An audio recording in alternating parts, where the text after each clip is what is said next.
This was annoying me.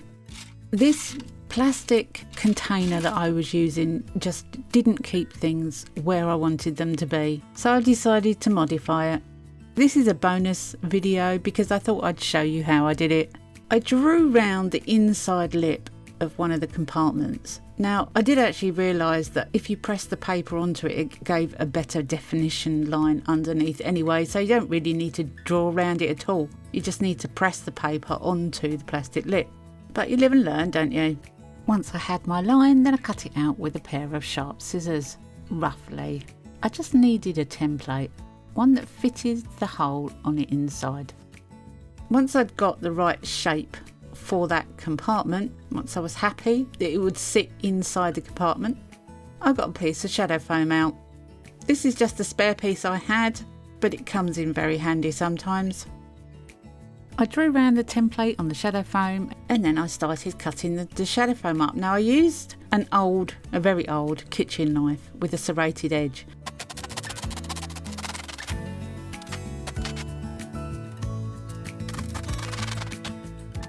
I thought as I was going through the whole piece of shadow foam it was a better size to cut it with, and then I trimmed it up with my normal shadow foam scalpel. They are very sharp though, so do be careful if you're using these. I have gloves, I don't know where I wasn't wearing them, but I wasn't. I'm using my cutting board so I don't cut through anything else because these knives slice like butter. They really do slice. So I trimmed it round all the bits until I got it to the right shape for that compartment. If you've never heard of shadow foam before, I do have a video out when I first used it. And there is a TRYMEFREE offer as well, and I will link all that in the top right hand corner and in the description box below. And then I made some holes in it. Now I originally started making some holes in it with the blade. I did discover later that I could do it a lot easier another way. But I started with this and I thought I'd keep it in and show you how I started. The idea is that I'm going to put all my paintbrushes separated in holes. Then I thought, well, hang on a minute, why don't I get a drill and a drill bit? So I found a drill bit that was roughly the right sort of size. And yeah, I started drilling and made lots of random holes. Have you ever thought to yourself, this is the perfect tool for the job? Well, this really was the perfect tool for the job. It was so much fun and so easy and quick. When I had a paintbrush that was a bigger base, I got a bigger drill bit. Now my placement of brushes were completely random, but that's how my mind works, I'm afraid. If I'd have sat there and thought about it and worked it out, I would have done it a lot more organised with larger brushes at the back and smaller brushes in the front.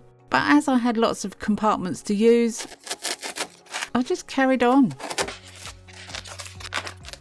I had lots of brushes and blades and tools that I used that I just couldn't find easy enough. So the next one that I'm making is slightly a larger size.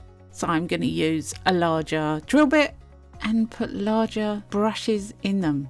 How many times have you rummaged through the drawer or through a cup full of paintbrushes looking for a particular brush or a particular size of brush?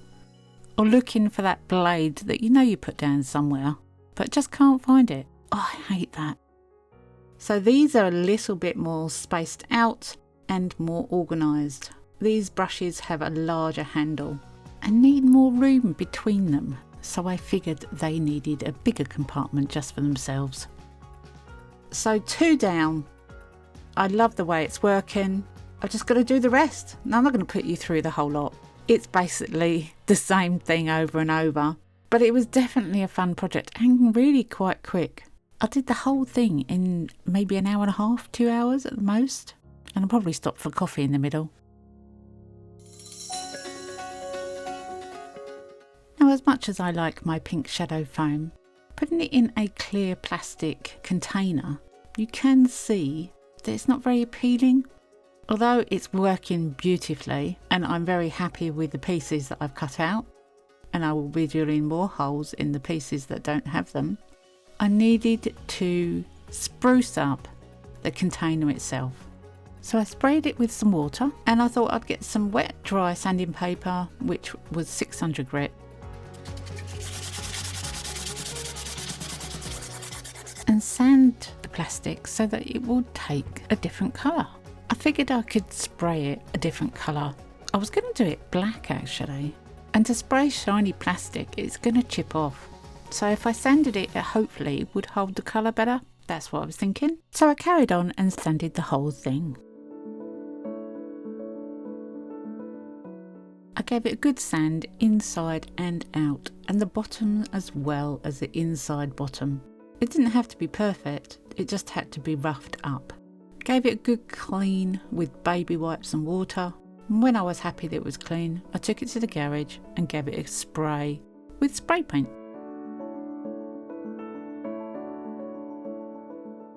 While I was in the garage, I found some neon pink. Oh, how could I not use it? I did spray parts of it with black just to give it a rough look. Boy, I absolutely love this neon pink. I think it's adorable. I'd been gifted it by a very kind lady, together with some other neon colours, but this pink, oh, stunning. It was very bright though, so the black actually just mellows it out a bit. And once I put it all together, it was just how I wanted it to be. I can change any of the compartments if I want to. Any of the bits of shadow foam can come out and get changed for different things that I want to put in there. I love it. It's so organised, it's easy to see, it's easy to find things, and it's just simple. And that's what I love. I do like a simple life. Anyway, thanks so much for watching this one. I hope you've enjoyed it. Don't forget to get your free sample of shadow foam using TRYMEFREE at the checkout. And if you want to buy more, then I've got a 10% discount as well. This was a fun project and I'm so happy I made it. Have a great week, happy crafting, and bye for now.